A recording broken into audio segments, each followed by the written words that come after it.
Sews Vintage. Today we're going to be doing something a little bit different. I decided to start a new series on my channel, which I'm going to be calling Clara's Sewing Chronicles.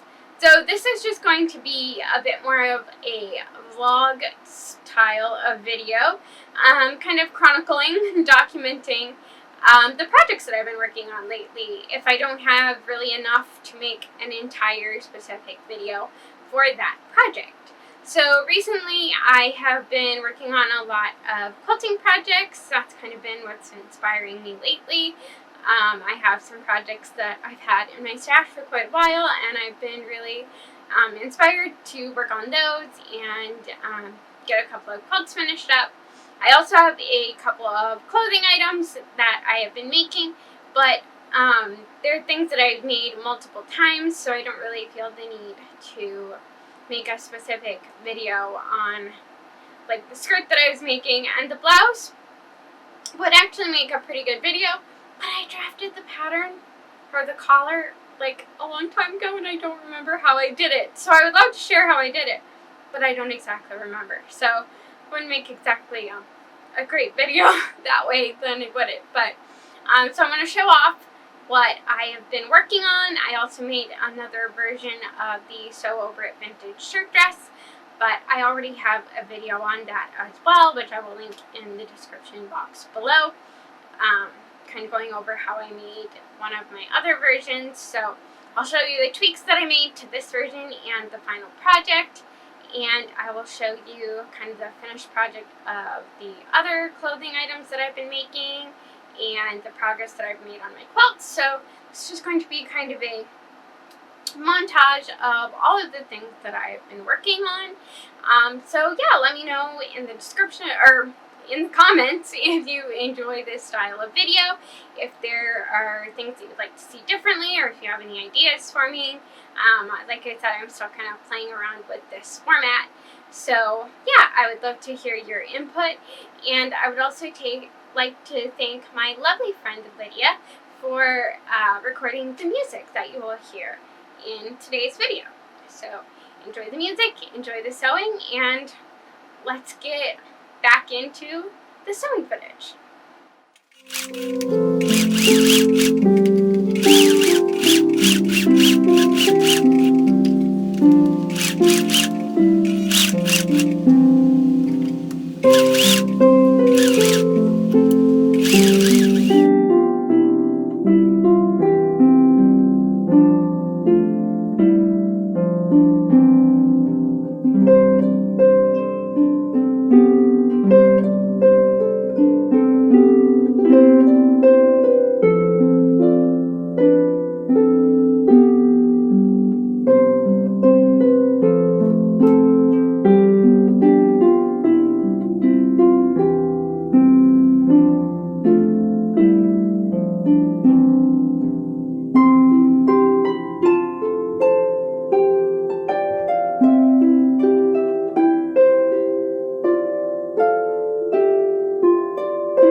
Alright, and here is a little bit better idea of how it's going to look.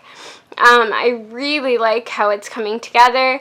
I'm going to be using the cream fabric for the sashing and the tannish gold for the cornerstones. I really think it just brings it all together really nicely, and I really like it.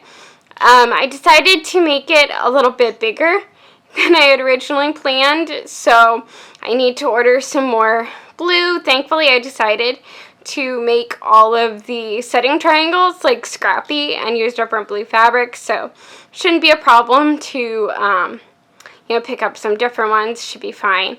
But so I need to get that order placed so that I can get the rest of the blocks made up.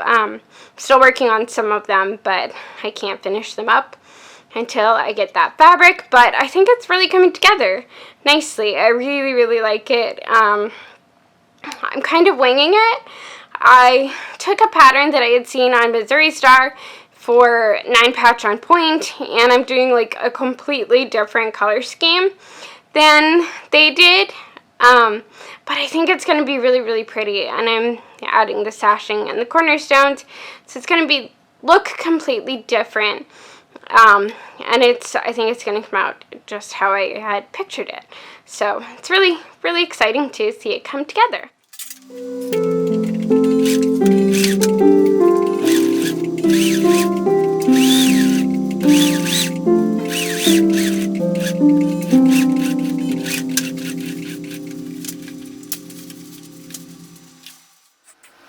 And here is my finished sew-over vintage shirt dress.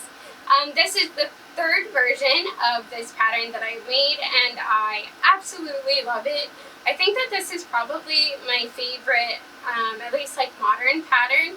I think I could make like 6 or 7 of them, and I would never get tired of making them, and I would never get tired of wearing them. Absolutely love it. For this version, I decided to do a short sleeve. I have a long sleeve version and 3/4 sleeve version, so I thought, time to make a short sleeve version.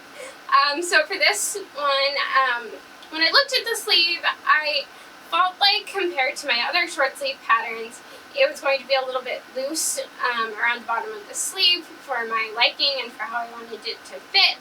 So I measured my bicep and I measured the pattern, and I was going to have quite a bit of ease. So I decided to kind of play with the design elements of the dress, and so I added just a little tuck here at the sleeve.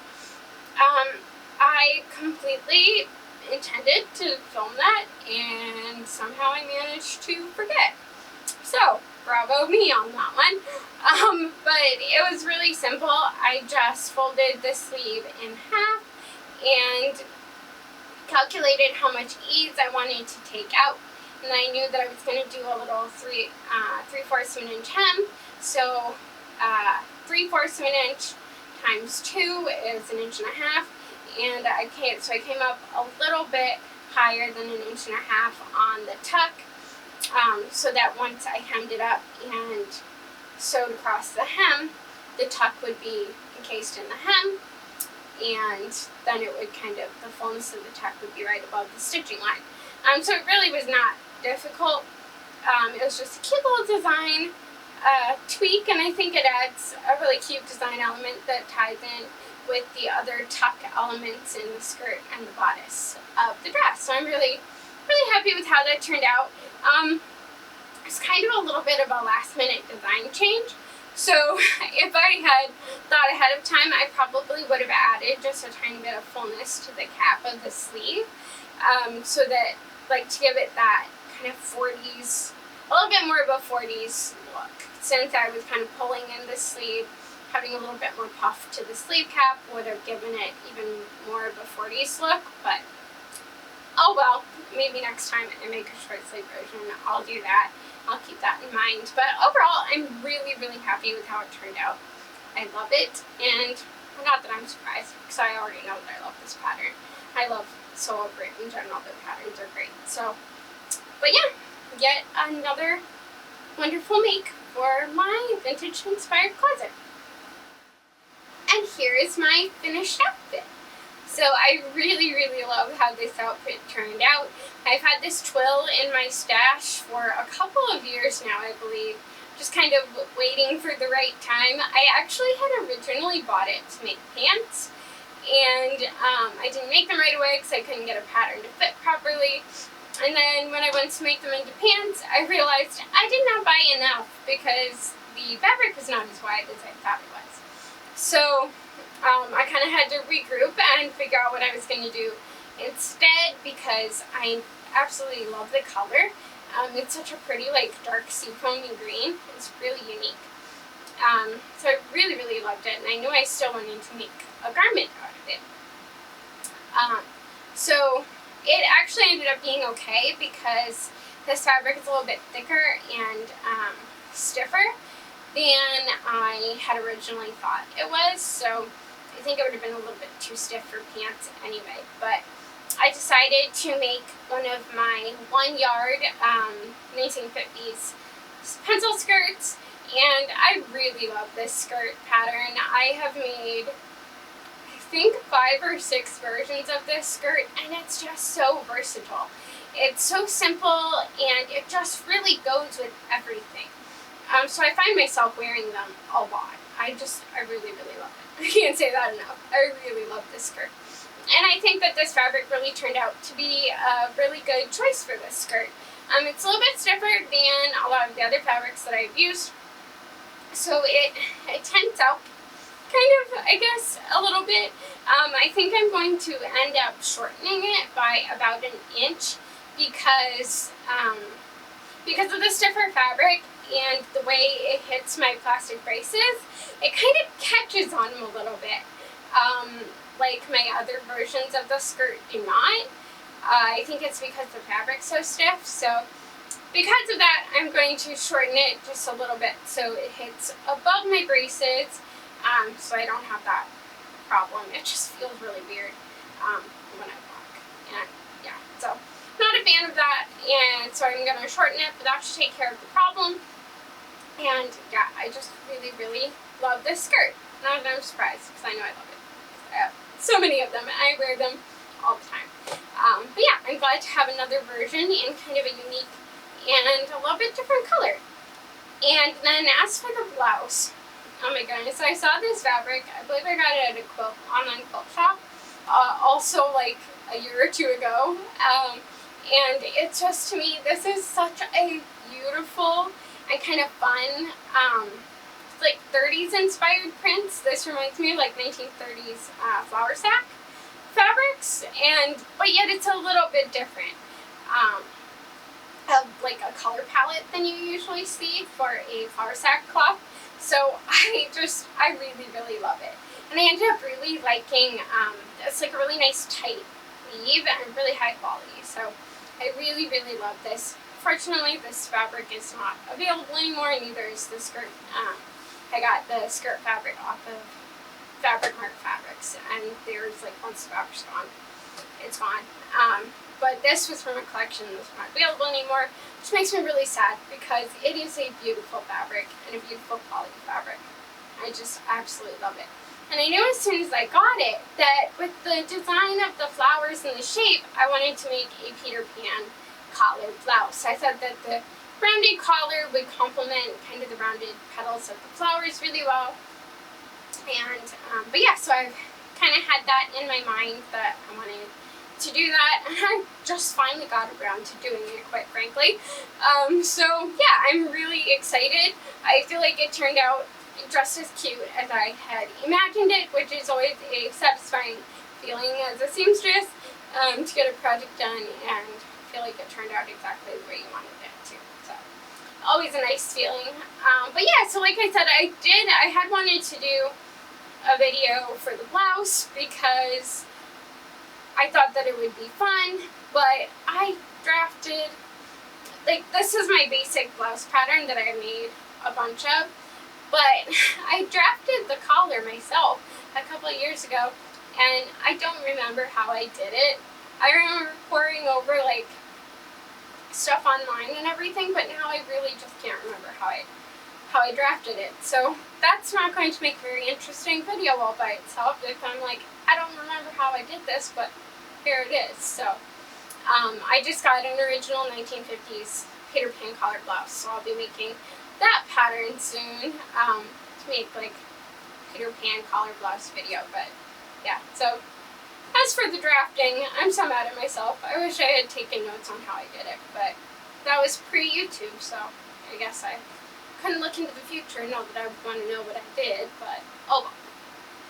Now I'm just rambling. So anyway, I'm really happy with how this turned out, and yeah, I'm glad to show it off. So I hope you enjoyed this video. It was a little bit different, but I had fun making it, and I hope that you enjoyed watching it. Like I said, if you have any tips or suggestions for this kind of vlog style video, please let me know in the comments below. And let me know in the comments what you've been working on. I always enjoy hearing what other people are working on. I think it's fun to kind of share and, you know, get excited about each other's projects. So that would be fun if you would share what you've been working on in the comments, or tag me on Instagram with Clara Sews Vintage. I love to see what other people are working on. I think that's really fun to show and tell. But yeah, so if you enjoyed this video, please like it. Give it a thumbs up down below. And if you're not already, please feel free to subscribe to my channel and hit the bell button so you're notified every time I upload new videos. But yeah, so I hope you enjoyed this. I hope you stick around, and I'll see you next time.